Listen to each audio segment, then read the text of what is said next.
available for anyone who couldn't join us today. Okay, so I'm going to do the formal.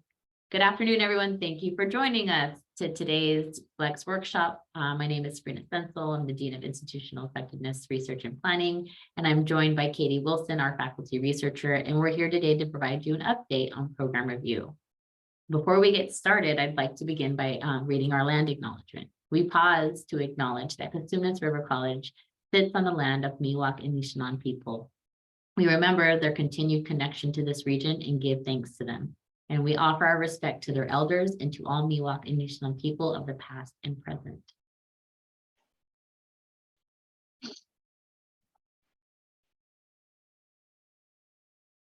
So as we try to incentivize in our program description when we created the Flex schedule, welcome, Eric. Today, we hope to provide you with an overview of the changes that we made to program review to help you understand how our office is designed to help support your program when you go through program review. And Katie will provide a demonstration of the new template that we've implemented for instruction for the instructional programs. And that just helps you better understand the changes that are in place in this new system. So we're going to be talking about a lot of acronyms or terms that maybe are like less familiar or just not always in your daily kind of vernacular. So CIPS, CIPS is our College Integrated Planning System. It's where we do program review, assessment reporting, resource requests, and hopefully in the future, strategic planning and student equity plan. But right now, what holds in there is program review, and program review is our cyclical review, evaluation, and planning for your program. And at CRC, we conduct program review in CIPS along with, and I mentioned this, unit planning and outcomes assessment. Program review is both in four-year institutions and higher ed. In fact, it's an accreditation standard that we conduct program review by WASC, the Western Association of Schools and Colleges Accrediting Commission, and that then oversees the our Association of Junior Accrediting Commission for Junior Colleges and Community Colleges. And so not only does it support continuous improvement, but it is an area that we have to also ensure we are conducting. And so this is, we make sure that we are able to do this in CIPS because CIPS is integrated. And when we say integrated, it's where program evaluation, program planning meets resource allocation, and we'll be able to demonstrate that later in the workshop.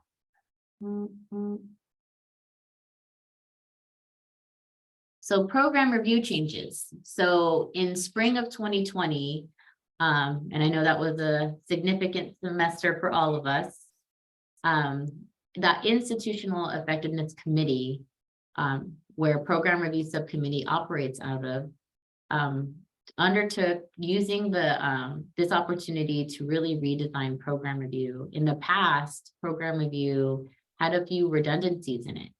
And it wasn't really so clear why you were answering certain questions or what the expectation was. It wasn't very user-friendly, nor did it really help kind of connect clearly and transparently with the resource allocation side.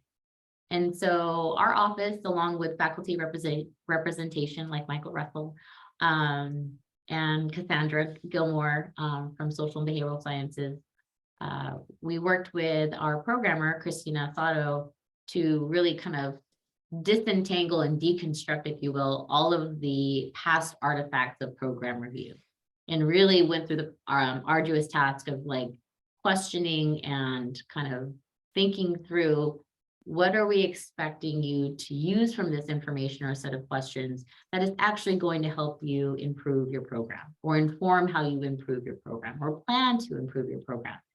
And so we presented those changes to institutional effectiveness before we left, and then were the request that our office, Research and Equity, have the opportunity to build it over the summer and present it in the fall. And so that's the timeline you see. So we finished kind of going through every area of program review, deconstructing it and repurposing it to be more, to be clearer about what the activity was for, and clearer instructions and more support for customizing one's narrative. And I want to make a point too, that one of the takeaways we wanted to be clear about in program review is that it would support group dialogue. In the past, we would get questions like, well, who did this program review? Because it would transfer from one faculty lead to the next without a transitional period of sharing, here's what we did. In that same effort, we also went and implemented a staggered program review cycle. And that staggered program review cycle was intended to allow our office, because we also have capacity, to provide support in the analysis of student outcomes data in your program review. And that also allowed us to adopt a 6-year review cycle similar to that of your course and program student learning outcomes assessment reporting cycle. So we're trying to sync up with that. So in fall 2020, we presented the redesign to Academic Senate, and we've since implemented it, beginning with the English and Language Studies career and academic community. And we're in the middle of program review for the social and behavioral science career and academic community. And after each experience, we do collect feedback and we make some tweaks and changes on areas that could be easily improved or clarified, just so that it continues to be transparent and supportive and meaningful. I think getting feedback from a faculty member saying that the previous one didn't make sense, and now I totally understand why I do assessment reporting and program review, was like a huge win for us in terms of it should be meaningful, it should be clear, and it should help you program and move forward for continuous improvement. So that's the end goal, is that we want this to be an experience that's not arduous or confusing. It should be clear, like the expectations, the deadlines, the interaction or the process by which you're going through each section should make sense. It should, so that's what we aim to design, and that's what we've been using so far. Next slide, please. Oh, yeah, someone who wants to join this. So just as I mentioned earlier, we can't say do continuous improvement in your program review without also reflecting that we have continuous improvement. So we continue to want to improve the user experience and how you navigate program review in other areas of CIPS. We want to continue to improve the way we communicate deadlines and how we check in with programs about their progress. And we want to continue to demonstrate and build awareness of how planning and program review in general operate and interact between resource allocation, assessment reporting, etc.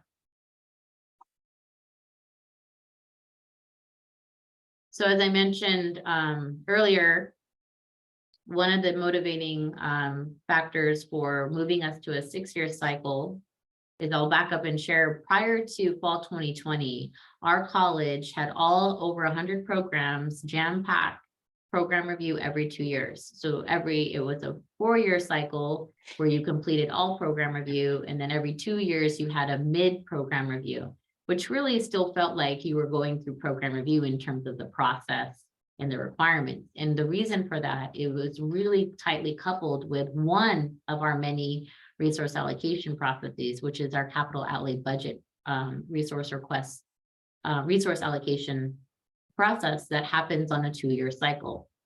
And so what we've tried to do intentionally with that is uncouple and not make program review driven solely by resources. And so what that also means is that we're no longer cutting program review off. So program review, your program, is accessible to you at all times. We don't lock it. What we do is, once your program completes program review in that cycle for which you are scheduled, we will archive it so you have access to your previous program review while you make updates to the next one. And that's something we're still trying to fine tune to make sure all of the recent programs that areas that completed program review have an archived copy of their program since fall 2020, spring 21, etc. But that was intentional, decoupling from resource allocation processes, because it felt as though that process was also very limiting, meaning if we cut off program review, it seemed like we were the holders of a resource allocation process which we don't oversee. That's the resource committee. What we were trying to support is that your resources that you request need to be at least identified in your planning of program review, which is why it's left open. Now, resource allocation and resources committee, they oversee the deadlines for that process. And so they can be the gatekeepers of when your resources have to be put in. So that, what I mean to say is that program review doesn't have to be completed in order for your resource requests to meet those deadlines. They just have to be in program review in the planning section. And I make that clear because if you're not scheduled, say, for program review in fall 23 leading to spring 24 COB, you might feel like, well, I need to put resources in for COB. You can still do that even if you're not scheduled. Because we're not trying to be a gatekeeper for a process, if that makes sense. We're trying to support the process and embed it in planning. And then also Katie here has done a phenomenal job working with faculty one-on-one and providing specific training for how to complete the program review template that we have for instructional program review, and with a real emphasis on helping interpret program data. Because we're in data every day, we look at these reports, we follow trends, and so it really helps to have someone kind of supplement or complement your efforts and help reflect on how what the data are showing. But what we don't do is we don't tell you what to do with that data. We really just try to take maybe the hesitation of engaging with it or trying to understand it, kind of remove that barrier so that you can engage with the data and think, because you are the expert in your program, now that you have this information, what do you do with it? And that's the prompt that's in program review as well. Awesome. So now I'm going to hand it off to Katie, who's going to walk us through a demo. Katie, any instructions before we get started? Just if you want to follow along with me, Sabrina can throw the link in the chat. And it should prompt you when you click on it, it should prompt you to log in if you're not already signed in. And if you do not have access to your program, no worries, just send us an email. You can also send us a chat now. And if you choose to email, copy your dean or your department chair, and we can get you access if you don't already have access. So this is what I actually wanted to, so this link, I don't want you to have to like keep track of it everywhere. I wanted to show you where you can always access it on the website. This is how I personally prefer to access things so I don't have a bunch of bookmarks. But on the employee side of the website, if you go to planning, which is where program review is housed, on this home page for planning, you'll see a link for program review. It's also on the sidebar.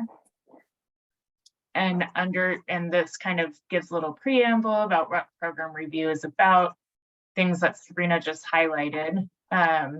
You can see the program review cycle there, but the main point of this demonstration is to show you CIPS. So this is the same link, you can access it from the employee site.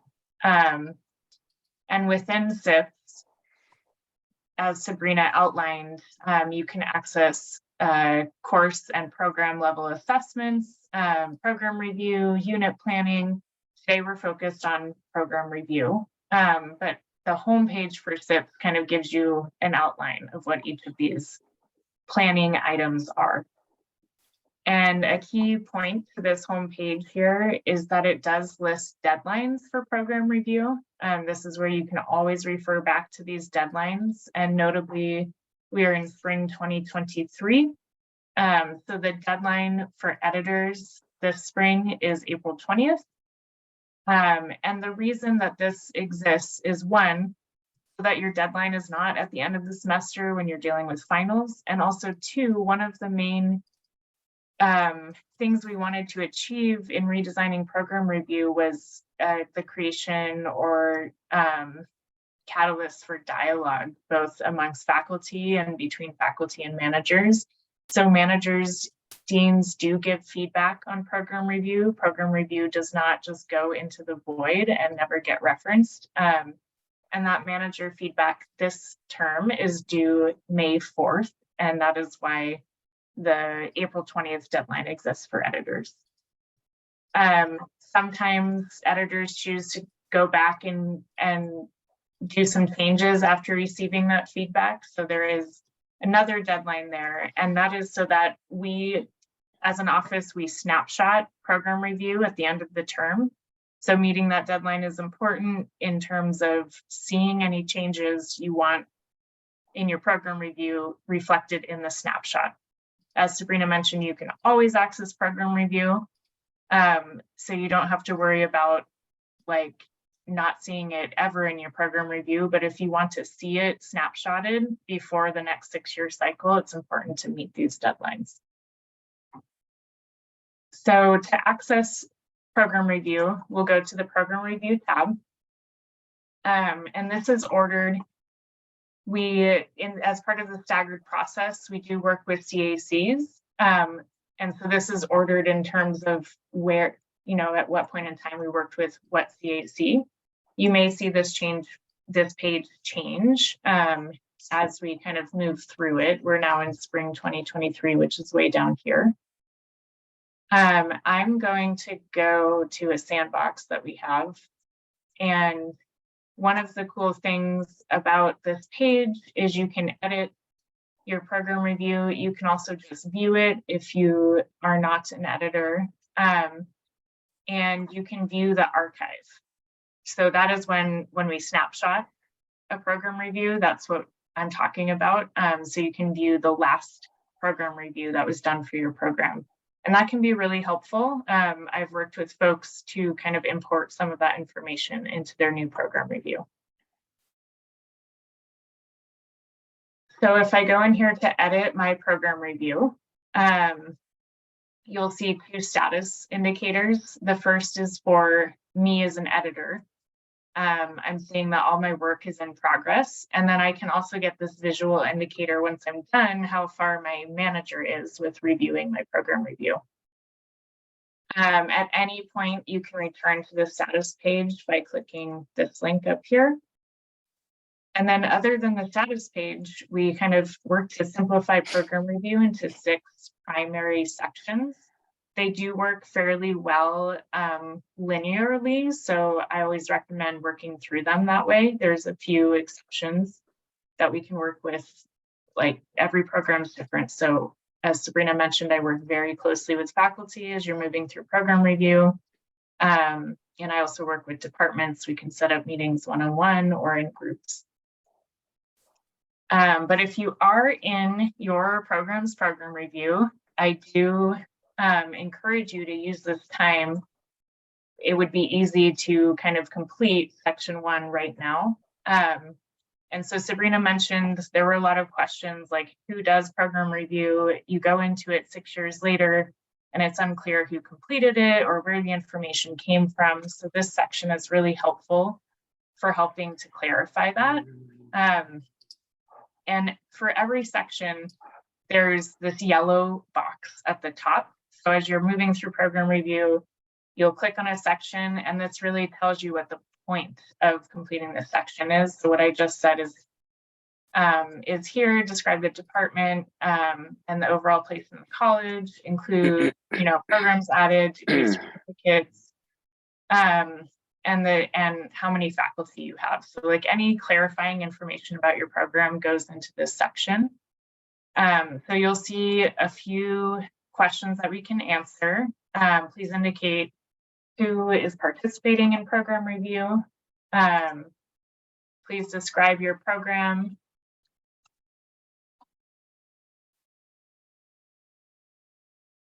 I'm not going to put a bunch of information in there. And then describe how your program supports the college mission, vision, and values. And one of the reasons I wanted to fill these boxes out with you is I'm then going to hit save. And what that does, completing the page allows me to then mark this section as complete. And I can go back to my status page and see that that has changed. So this particular item, program description and purpose, is one of the more simple pages. It's just meant as kind of a snapshot in time of what the program looks like and who's working on program review. Some other key features that exist, so the status button exists on every page of program review, and then upload supporting documents is also a nice feature that exists on most pages. And this is so that if you have program maps, external documents that you feel represent your program or represent a section of program review, and you don't want to reiterate all that information, you could upload a file here and then say, see referred to attached file as an answer to a question. And this can be helpful for programs that are changing. 6 years from now, the faculty may be different. So having that, archive of documentation is helpful. And then something else I want to highlight is the save button is really important. I've worked with every program thus far since we changed the system, and I'm the only one, I'm happy to say, who has lost information by not saving. I think because I iterate this every time I meet with folks, just make sure that you're hitting the save button. There was just too much bandwidth being used with autosave. And so that save button is really, really important. We had to use it. And luckily folks are remembering. This little, this is a nice verification up here. It's the 0 content item saved because I didn't change anything. But if you're like me and you're constantly worried about saving, you get kind of a little confirmation when you hit the save button. So I can always navigate back to my status bar. I see that I've done 1 out of my 6 sections. I'm going to move a little bit more quickly through the other sections because they look similar to that first one. So again, we've got a description of what the purpose of the summary findings from outcomes assessments is. And similarly, we also have questions to answer. So the main change with this particular section was that in the past, folks completed their outcomes assessments, and then they came into program review and reiterated their outcomes assessments pretty much verbatim in program review, and it was a lot of redundant work. So now in program review, we asked you to consider all of your completed assessments for your program, and then iterate what did you learn as a result of these assessments.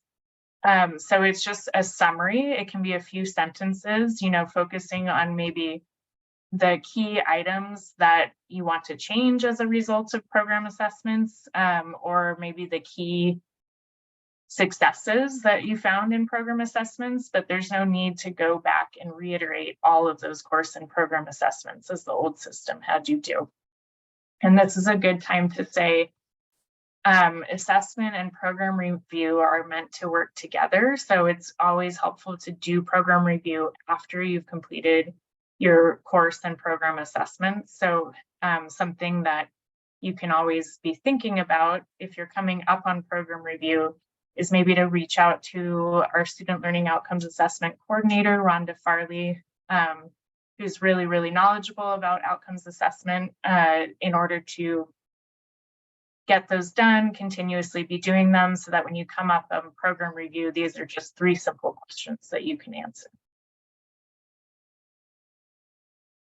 So that's section 2.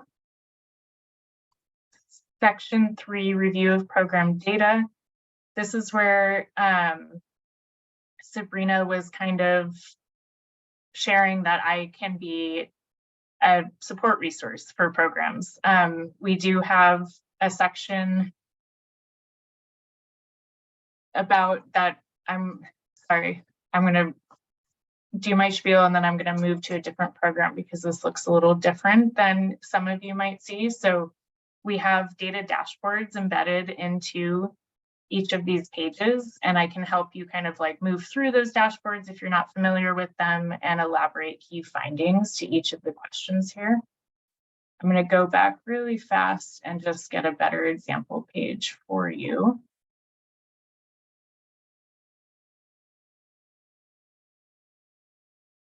Here we go.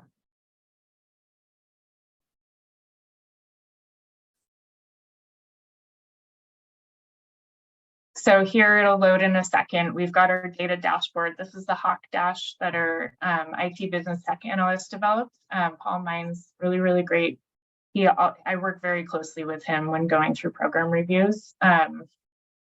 And it's just embedded within each page. So we're looking at the enrollment trends page of the Hawk Dash here, and then answering some questions about enrollment in our program. And within the dashboard, you can go down to your specific program in order to answer the questions. You can look at fall or spring. And importantly, you can disaggregate the data as well. And a lot of the questions will ask about any disproportionate impact for any groups within your program. So this is a key feature here. We do have other resources for walking through these dashboards, so I'm not going to spend a ton of time doing that now. And again, I'm always available to help with this. Course success is similar in that it has the course success page from the Hawk Dash in it, and some questions that relate to course success. A new feature is this degree and certificate trends for programs. So this is really cool. You can see awards over time for your specific program. And then finally, data conclusions asks you to just kind of summarize any findings and plans for the next 6 years as a result of those findings. I would say, having worked with a ton of programs, this is definitely one of the sections we work together the most on. And it can be really helpful for the preceding sections where we talk about plans for the future.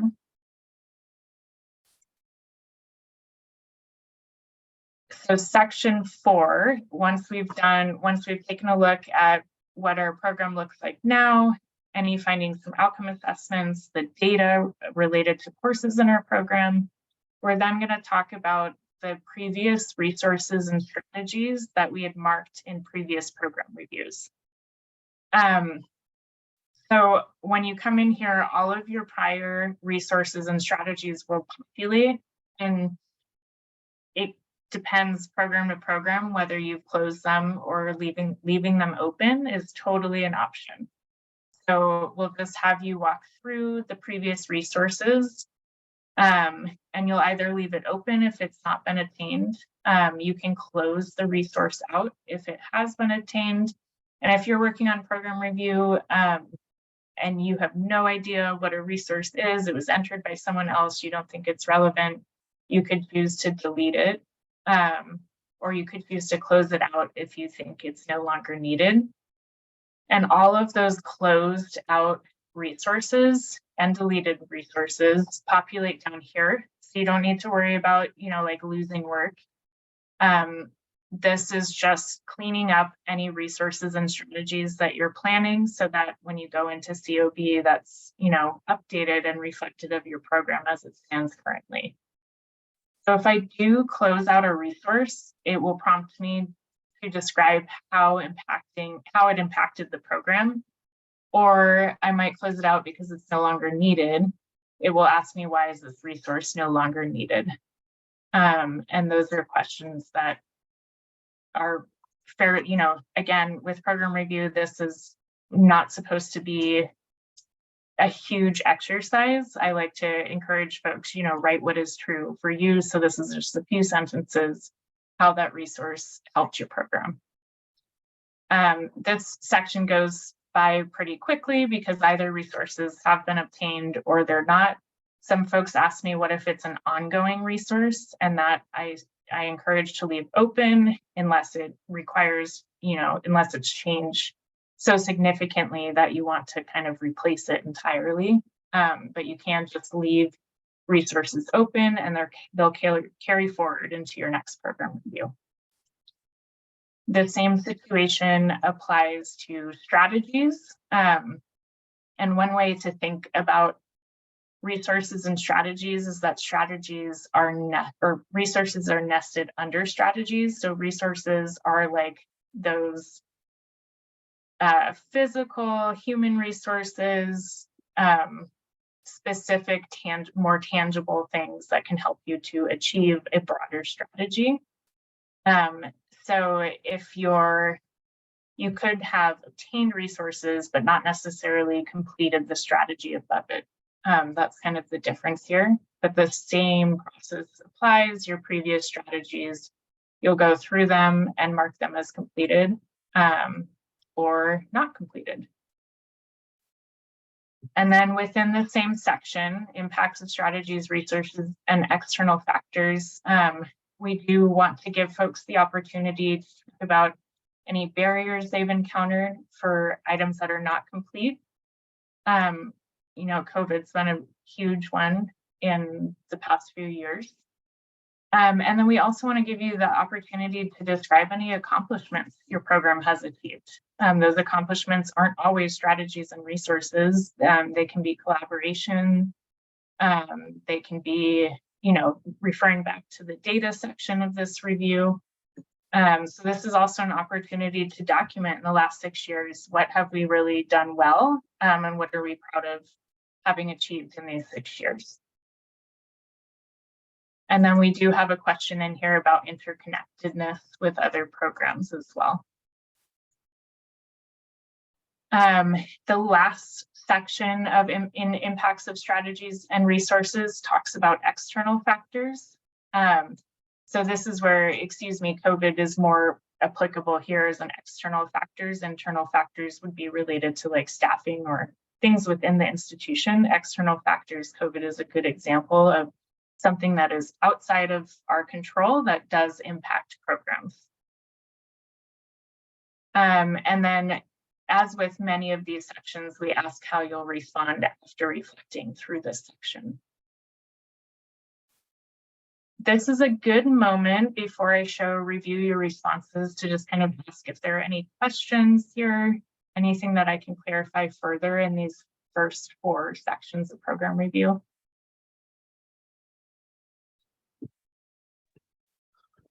I just wanted to make sure when you complete a section and you've saved it, if later on you went, I don't like that, and can you just hit the in progress and go back and make it incomplete? Yeah, that's a great question, Michael. Absolutely. I would even say you don't need to change it back to in progress. So let's, as an example, so I've got this saved, I hit complete. I can even just come in here. I don't even need to change it to in progress. I can edit these and save them again. Some folks like to leave sections on in progress if they're collaborating with other folks in their area, just to kind of as like a mental reminder, this section hasn't been reviewed by everyone on our team. And then they use the complete button to as like that definitive, we're all happy with this. Or if you're working as just one individual, yeah, you can edit, you can always edit these sections. And this is related to what Sabrina was describing earlier. So at the end of the term in which you do program review as part of that staggered cycle, we will snapshot this, and this will become your archived program review from that particular term. But between cycles, so you have 6 years between cycles, you can always come in here and edit this. It won't change that archived program review from spring 2023. That will always be the same. But this can be kind of like a living picture of your program.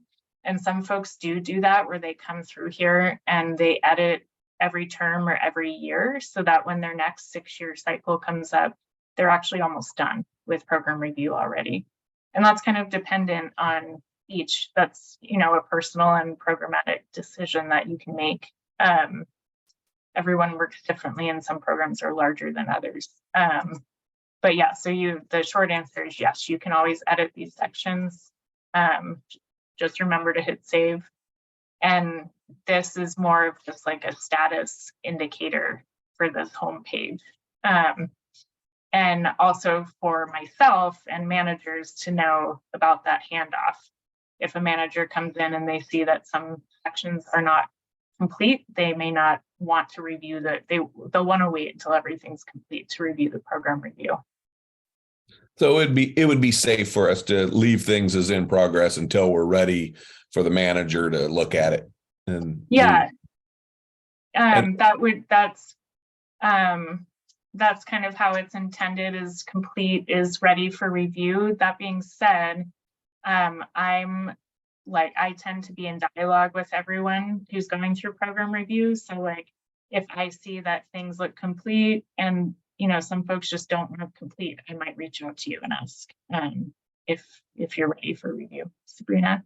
I just want to add too, it's, we, as Katie was sharing, like, we also don't assume it's complete until after manager has said that they've reviewed it and marked their sections complete too. So in terms of status, we won't archive it until both sections are marked complete, both your role as the program section and then the managers. And also I want to emphasize, in case, Katie, if I'm repeating something you've already shared, my apologies. But the important takeaway, you know, everything's public for everyone can see, except for the manager comments. The manager comments can only be viewed by the program editors. And that's because this is supposed to be programmatic dialogue where they might say something like, oh, can you elaborate more? Or I really like this section, I'm going to incorporate it in my program review. And you know, I think also we just wanted to ensure that both the faculty who are engaging in program review didn't feel like any of the comments could be made public as a tool for also just any malintent. That's not its purpose. And then likewise for the dean, we didn't want the dean to feel put on the spot that anything they wanted to share, whether constructive or critical feedback, was going to be on display. That's a private conversation interaction being documented for the editor's review and context, but that's not something everyone else needs to be privy to. It's really basically what we heard back in our program review evaluation was that editors would like feedback from their managers. And we were trying to think of a mechanism that would support that dialogue, but not be a public one, if that makes sense. It lets you know your dean has read your program review. And likewise for the dean, when they do their CAC, that their AVP or VP has read their program review. And that then informs their own. So. That's a good point, Sabrina. And I'm glad you brought it up. Just to point out, so when you're logged into CIPS, my view is a little bit different in that I can edit every program review. You should only be able to edit your own program review, but you can actually view the archives of other program reviews. So if you are, you know, like looking for inspiration, you can come through and see what other programs have done, but you won't have these editing buttons. And similarly, when you go to view in other programs, you won't see that manager feedback. You'll only see it on your own program review. Go back here. So once you've gone through sections 1 through 4, these are kind of like the work that gets done prior to planning for the future.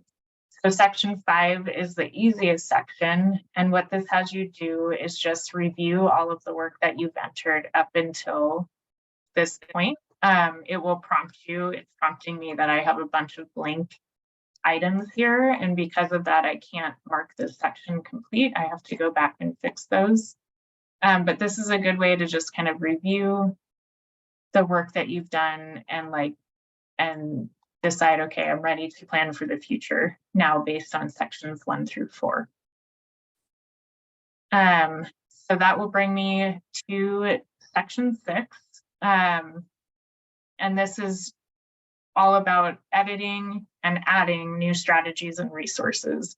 So section 4, where I was walking through, you kind of had a list of resources and a list of strategies to mark complete or not. This is those same 2 pages, but kind of nested together in that structure of strategies, like a broad goal, and underneath each strategy, you might have several resources. And these are the same strategies. This is a strategy, and these are the resources under it. These are the same items that are on that list.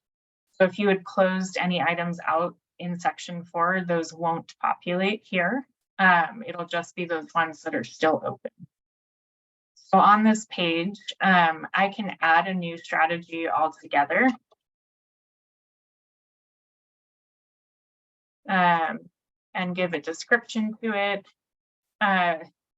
Something to note, if you are coming up on a COB cycle, and if you do want something considered for funding in that cycle, action should be expected within 2 years. But 3 to 5 years, there are plenty of items that aren't expected to be funded until then.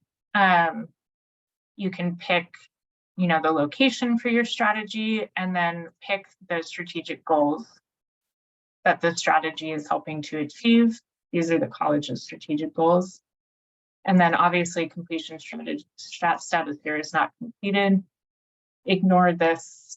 That is my editor view.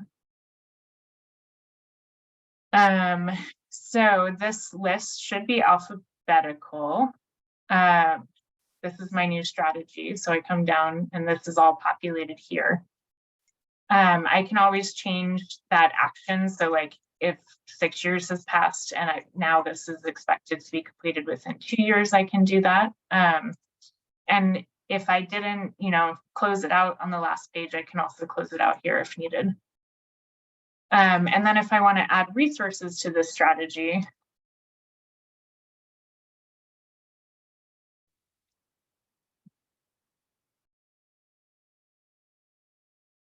I can do so here. And then this is another important point to highlight. So we've got a lot of these are like really common types of resources that we see come through. If it is a COB cycle and you want your resource to get populated in your unit plan for funding, there's 2 items here that are related to COB. So that's important to note. These are the only ones that will go through the COB cycle. That being said, some of the other ones like classified FTE and regular faculty, there's a lot of other processes that exist for those. So these 2 are the ones that are COB specific. We get a lot of questions about that come COB time. Then a quick question about how this will help support my strategy. And then another important item for COB, if you do want something to go through that COB cycle, it needs to be marked as A, essential, or B, very important. And this is good to think about, if you're an area with a lot of resources, to consider, using this as a hierarchy of all your resources. I'm going to list this one as C. This resource is important to meet program outcomes within 3 to 4 years. And then we've got some questions about, is this a new resource? This might be a replacement of an existing one, or an upgrade of an existing resource. This is a good time to mention, you can use this even for resources that do not require monetary funding. This is a good place to just kind of track your program's planning and have that snapshot of like, in the 6 years, we have these strategies and resources. They may not have required funding, but this is something we planned for and we achieved. It's a good place to just come together as a program and document those efforts that might be happening, currently behind the scenes. It's a good place to highlight them. So all of these strategies are alphabetized. So that's kind of how this page sorts, and you can sort through here. You can add resources to strategies. You can edit resources. This is kind of where, if you have a resource or a strategy that wasn't closed out, but you want to change it slightly, you can do that on this page. And you can also create new resources and strategies. I do recommend, this page is quite long because we use this as a test page a lot. I do recommend thinking about that nested structure and thinking about as strategies as more like broader goals, and resources as specific items or initiatives that can help achieve those goals. And that'll help keep this page kind of short and more digestible for your department as you're moving into 6-year planning.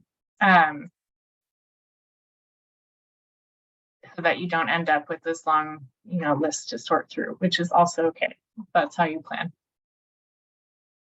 So once I'm happy with my planning for the future, I can mark this section complete.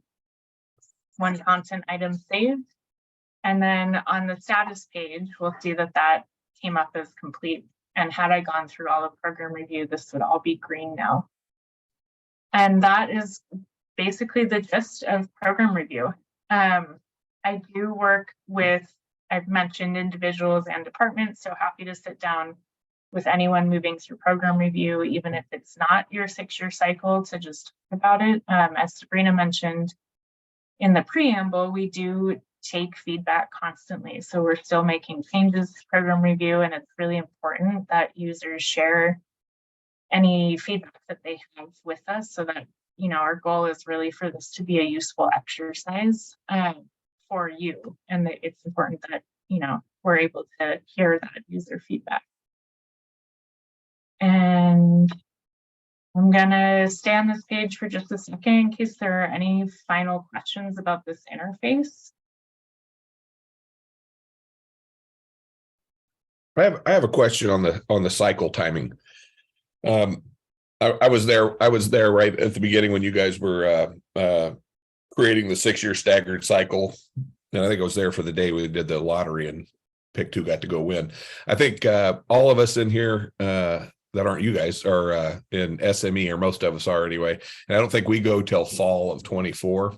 And so some of this stuff, I look at it and think it'd be nice to kind of jump ahead and get started. And it raised the question in my mind, like how early is too early?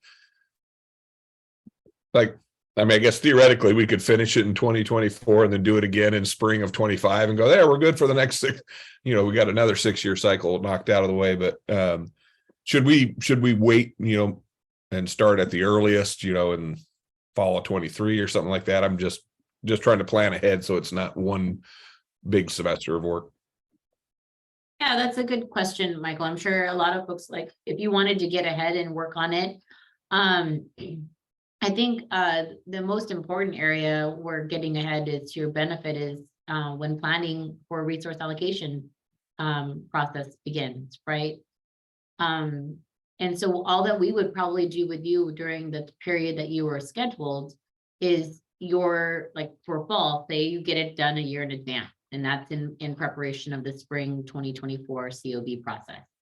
What we would do is, myself or Katie, or people like myself or Katie, we never know where we are.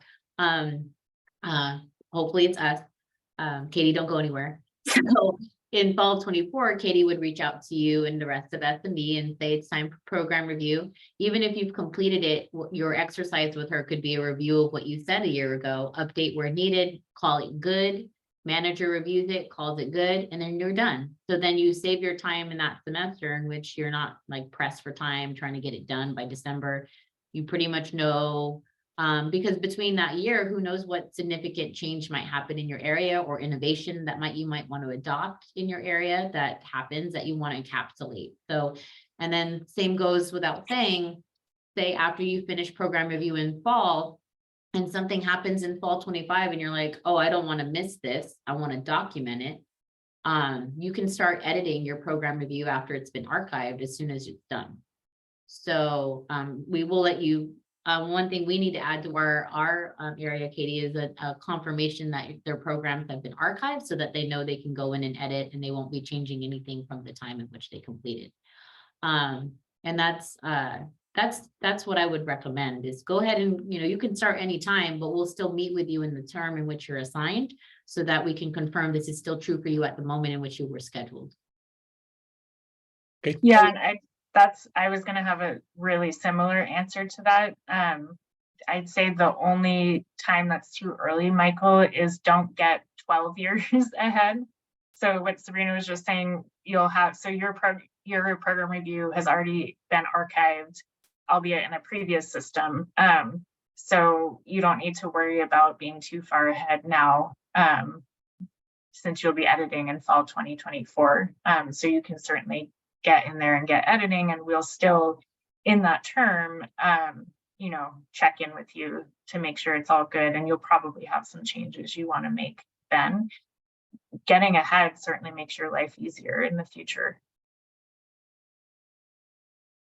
And then one other, I guess on that note, I would encourage folks, if you have department meetings, like to use this platform as a tool for kind of documenting. So if you're meeting about an initiative, with regularity, come in here and put that into program reviews so that it's documented.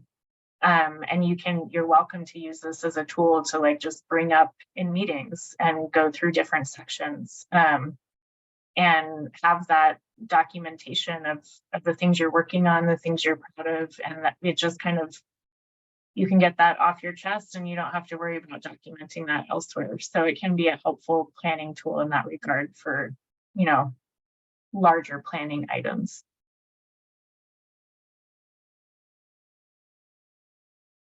Any other questions about program review and CIPS?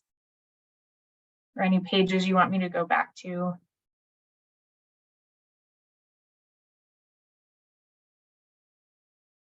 Okay. I just want to give kudos to SME for being so interested in wanting to review program review a year in advance, or more than a year in advance, 2 years in advance. But also just want to emphasize, you also have an opportunity at any time to reach out to us and ask questions about program review. This isn't the only time that you have or opportunity. That's the intention of what we're trying to host, is make sure the whole college has an opportunity to know what's going on with program review, and then more, and again, opportunities to work closely with those that are undergoing program review, but that doesn't mean we're not accessible via email or a meeting request, if that helps you engage with the process and the template better. So, and with that, I think we left room for Q&A, so we already kind of covered this slide, Katie, but if we, I think just things in general that we're working on in CIPS is, I mentioned, ongoing improvements and tweaks. But one of the things that if Rhonda were here, and I think Katie mentioned it, so I just want to maybe echo it or call it out, it really is to your benefit to engage in your learning outcome assessments for both program and course. And when we say program student learning outcomes, we're talking about your degree and certificate student learning outcomes. Those are called our PSLOs. And typically is what we're in practice or in theory, or both, is that your CSLOs, your course student learning outcomes, those map up to your program student learning outcomes. And so if you'd like support completing your assessment reporting in this time frame before you get into program review next year, I think that would really be a benefit, because as Katie shared in the demo, there is a whole section on what did you learn from your assessment findings and how do you apply that? And in fact, that was a follow-up question during our focus site visit that we received from our peer review team from our accreditation ACCJC when we were undergoing our review cycle as a college. And so one of the things they wanted to make sure we demonstrate is that we are that they were looking for in program review and that we had to explain to them was that assessment, CSLO assessment, and program student learning outcome assessments do get completed in a timely manner on a 6-year cycle, and that their findings are incorporated in program review. What they're probably used to seeing and what we were being asked was like, where's the assessment reporting in your program review? And that's something we intentionally tried to uncouple, because it was a lot of work in one space and we wanted to separate the two, especially in the area of PSLOs. And so all of that can be found in CIPS. As I mentioned, CIPS is our college integrated planning system, and we tried to make it intuitive. You begin with assessment, you go into program review, you complete all your resource request forms and go into unit planning for prioritization. And what we're hoping to add across those tabs to complete the review or the kind of the planning cycle is our strategic plan and other planning, institutional planning documents like our student equity plan. So more to come in terms of CIPS, but we hope to maintain this process that we've built and template that we've built for program review for a while, when only having to make minor tweaks and adjustments. But again, thank you all for showing up. I think I mentioned or dropped our email in the chat, but I'll do it one more time. This email account is one that we all have access to.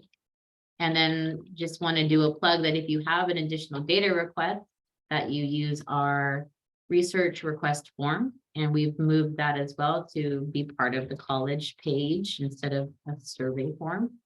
And so that's our new form. In case you've had bookmarked maybe our data request form in the past and it took you to a survey instrument as a form. This form now is embedded into the college's employee webpage kind of in, format. So both are tools in which you can request data or communicate your questions about program review or other things for your program. Thanks, everyone. Oh, you're muted. Oh, we're just thinking. Okay. Bye, Michael. Thanks for coming. Thank you, Jason.